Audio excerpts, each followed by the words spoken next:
Walaikum assalam wa rahmatullahi wa barakatuh. Assalamualaikum warahmatullahi wabarakatuh. I am Adriana binti Nazri Sham from Permata Insan College. My question: how do you manage to raise your daughters to become successful preachers internationally, while women publicly perceived as weak and fragile? Thank you. If I heard the question correctly, how do you make the daughters become successful as preachers, you said? Preachers or teachers? Preachers. P. How do you make your girls as successful preachers so that they are able to give public speeches, etc.? It is compulsory that every Muslim should do dawah. According to the glorious Quran, according to Surah Al-Asr, chapter number 103, verse number 1 to 3, it mentions, Wal Asr, Innal insana lafi khusr. By the token of time, man is verily in a state of loss.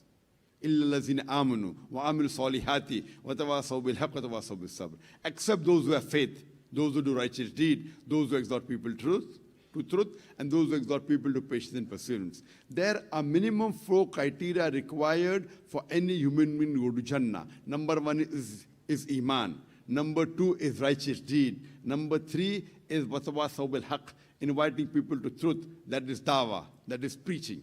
And number 4 is inviting people to patience and perseverance. So according to Surah Al-Asr, if anyone is missing, you shall not enter Jannah. You may be a very good Muslim. You may be praying 5 times a day. You may have gone for Hajj. You may be fasting in the month of Ramadan. But if you don't do dawah, if you don't preach, according to Surah Al-Asr, you shall not enter Jannah. Only dawah is not important. All 4 are equally important. That is Iman, righteous deed, dawah, and exhorting people to patience and perseverance. So every Muslim should at least be a part-time da'i, compulsory. Further, Quran says in Surah Imran chapter 3 verse 104, let there arise out of you a band of people that invite people to the truth, that enjoin good and forbid them from doing wrong. Here Allah is talking about full-time da'is, how we are full-time doctors, full-time engineers, full-time lawyers, full-time businessmen. How many full-time da'is do we have? Allah says, let there arise out of you a band of people who are full-time da'is, who are full-time preachers. These are the ones to attain felicity. You know, I have done my medical studies, and I chose to become a doctor because I thought doctor was the best profession in the world. It's a good profession. But after I met Sheikh Ahmed Deedat, I realized that a da'i is a better profession. And Allah says in Surah Fussilat, chapter number 41, verse number 33, Allah says, وَمَنْ أَحْسَنُ قَالَ مِمَّنْ دَعَ إِلَى اللَّهِ وَعَمِلَ صَالِحًا قَالَ إِنِّي مِنَ الْمُسْلِمِينَ. Who is better in speech than one who invites to the way of thy Lord, works righteousness, and says that I am Muslim? When I realized that da'i is far superior than a doctor, I changed from a doctor of body to a doctor of soul. It was the desire of my mother that I become someone like Dr. Chris Bernard. Dr. Chris Bernard was the first cardiologist, heart surgeon, who did the first heart transplantation. But when I asked her, when I got inspired by Sheikh Deedat, who also comes from South Africa, do you want me to become like Sheikh Deedat or Dr. Chris Bernard? She said both. Later on, when I got involved in the field of dawah and I asked her the same question, do you want me to become like Sheikh Deedat or Chris Bernard? She said, I can sacrifice 1,000 Dr. Chris Bernard for one Sheikh Deedat. Now coming to your main question, that how do you make your daughters as preachers? And I said that I'll make all my children, irrespective whether the daughters or son, I'll make them as preachers. Because that is the best profession. It is the profession of the Anbiyas, of the messengers of Allah subhanahu wa ta'ala. And we started a school in Bombay. In our school, it is education for both the worlds. When children study in the school, we want them to give education for both the worlds. So when a child joins the school at the age of 2.5, when he joins nursery. From nursery, we teach the child Arabic and English. And we teach the other local languages also, Hindi, Urdu, Marathi, 5 languages. But 2, we make them very strong. The international language, English, and the language of the Quran, Arabic. And then Urdu, Hindi, Marathi. By the time they reach standard 5, they can understand the Quran. Those who select Hifz, they become Hafiz by the time they reach standard 5. And by the time they reach standard 9 or 10, they can translate the Quran to a great extent. Physical fitness is compulsory. Every student, girl or boy, by the time they reach standard 6, they should be black belt in martial arts. Compulsory. All my 3 children, mashallah, they Hafizul Quran. Both my daughters and my son, they are black belts in martial arts. Alhamdulillah. They Hafizul Quran, they speak Arabic as a language, they speak English. And we teach public speaking from the age of 4. From junior KG, we teach the child how to speak in front of audiences. So our children of the age of 5, 6, 7, you see on Peace TV, they address thousands of people. They don't have the stage fear. So we don't select only high IQ, we select all IQ.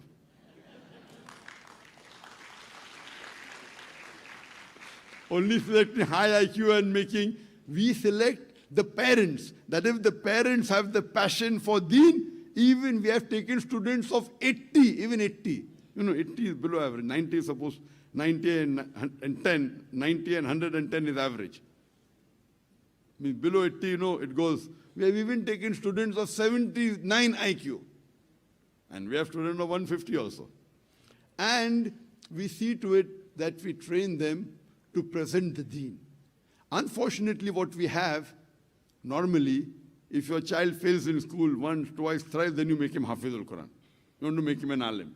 We give the rejects of society for spreading our deen. If your child has got good IQ, 140, 150, if he can become a doctor, if he can become an engineer, then you select him for spreading the deen. Why do you want to select the worst? We want to give our best. So as far as making a dai, when do you start? When is the earliest you start thinking of making your child, irrespective of what you want to make, dai? When is the earliest?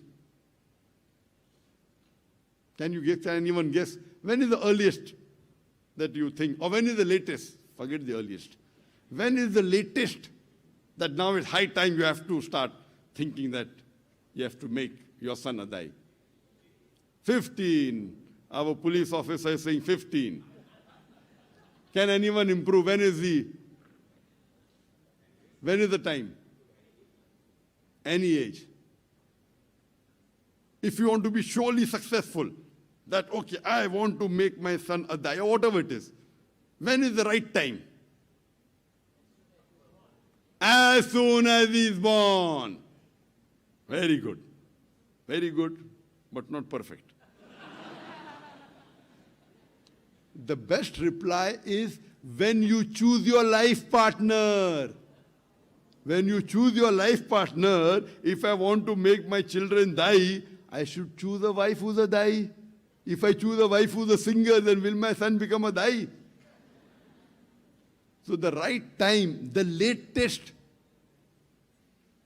that you can think of making your son or a daughter a dai is when you choose your life partner. At that time, because if you want to make your son a dai, mother is the best teacher.